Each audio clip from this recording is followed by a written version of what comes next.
Hi guys, welcome to DD diaries. Hi guys, இன்றைக்கி நம்ம முட்டை குழம்பு எப்படி பண்ணுறதுன்னு பார்க்கலாம். அதுக்கு ஃபஸ்ட்டு நம்ம ஒரு மசாலா ரெடி பண்ணணும். கொஞ்சமாக வெங்காயம், அதுக்கப்புறம் கொஞ்சமாக தேங்காய் எடுத்து ரெண்டையும் மிக்சியில் அரைச்சிக்கணும். அப்படி அரைக்கும்போது கொஞ்சமாக குழம்பு தூள், அதாவது வீட்டில் அரைச்ச மசாலா, சாம்பார் தூள் இருந்தால் அதை போட்டுக்கோங்க. அப்புறம் முட்டை கூட சேர்க்குறதுக்கு பொட்டுக்கடலை கொஞ்சமாக எடுத்து மிக்சியில் நல்லா பொடியாக அரைச்சிக்கோங்க. திப்பி திப்பியாக இல்லாமல் நல்லா சாஃப்டாக இருக்கணும், அந்த மாதிரி நல்லா அரைச்சிக்கோங்க.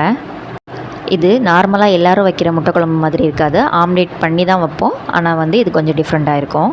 எப்படி பண்ணலான்னு பாருங்கள். பிடிச்சிருந்தா நீங்களும் செஞ்சு பாருங்கள், ரொம்ப டேஸ்ட்டாகவே இருக்கும். இப்போது நம்ம அரைச்சி வச்ச ரெண்டுமே, அதாவது கடலை மாவை கொஞ்சமாக சேர்த்துட்டு, அதுக்கப்புறமா நம்ம மிக்சியில் அரைச்சி வச்சுருக்கக்கூடிய அந்த தேங்காய் பேஸ்ட்டில் ஒரு ஸ்பூன் போட்டால் போதும். ஒரு ஸ்பூன் இல்லை 1.5 ஸ்பூன் போடுங்க, சின்ன ஸ்பூனுக்கு போட்டுட்டு இது கூட கொஞ்சம் உப்பு சேர்த்து, அதுக்கப்புறமா 3 முட்டையை உடச்சி ஊற்றி நல்லா பீட் பண்ணணும். இப்போ உப்பு போடுறத விட பொட்டுக்கடலை அரைக்கும் போது நீங்கள் உப்பு போட்டிங்கன்னா இப்போ முட்டையை பீட் பண்ணும்போது உப்பு நல்லா முட்டையில் இறங்கிடும். நான் இன்றைக்கி 3 முட்டைக்கு 50 கிராம் பொட்டுக்கடலை எடுத்திருக்கேன். அதே மாதிரி முட்டையை பீட் பண்ணும்போது நல்லா கட்டி எதுவுமே இல்லாமல் ஸ்மூத் பேஸ்ட்டாக வர மாதிரி நல்லா பீட் பண்ணணும். உப்பு கம்மியாக இருந்ததுனால நான் இப்போ கொஞ்சம் உப்பு ஆட் பண்ணிக்கிறேன். கடாயில் கொஞ்சம் அதிகமாக எண்ணெய் ஊற்றிட்டு நல்லா சூடானதும் பீட் பண்ண முட்டையை அதில் ஊற்றுங்க. நார்மலாக ஆம்லேட் போடுற மாதிரி தான். 2 பக்கமும் வேக வச்சு எடுத்துகிட்டு அதை சின்ன சின்ன பீசஸாக ஆறுனதுக்கப்புறம் கட் பண்ணி எடுத்துக்கோங்க. இப்போது தாளிக்கிறதுக்கு கொஞ்சமாக வெங்காயம் எடுத்து கட் பண்ணி வச்சுக்கோங்க. அப்புறமா அதே கடாயில் எண்ணெய் விட்டு கடுகு வெங்காயம் போட்டு நல்லா தாளிச்சிக்கோங்க. தாளித்ததுக்கப்புறமா நம்ம அரைச்சி வச்ச பேஸ்ட்டை அதில் கலந்துக்கோங்க.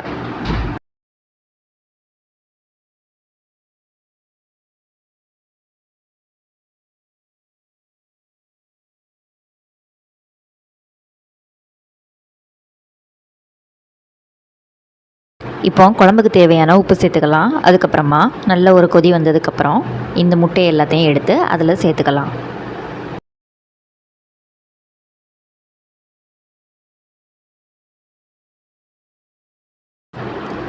ஆம்லேட் பீசஸ் எல்லாம் சேர்த்ததுக்கப்புறம் நல்ல கொதி வந்ததுக்கப்புறமா 5 நிமிஷம் சிம்மில் வச்சு மூடி வச்சுக்கோங்க.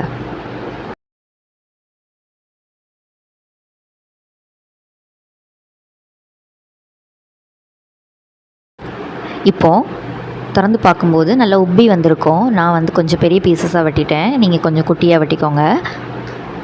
அவ்வளோதான் ஃப்ரெண்ட்ஸ், சுவையான முட்டை குழம்பு ரெடி ஆயிடுச்சு. இந்த வீடியோ பிடிச்சிருந்தால் லைக் பண்ணுங்கள், ஷேர் பண்ணுங்கள், மறக்காமல் சப்ஸ்கிரைப் பண்ணுங்கள். தேங்க்யூ ஃபார் வாட்சிங்.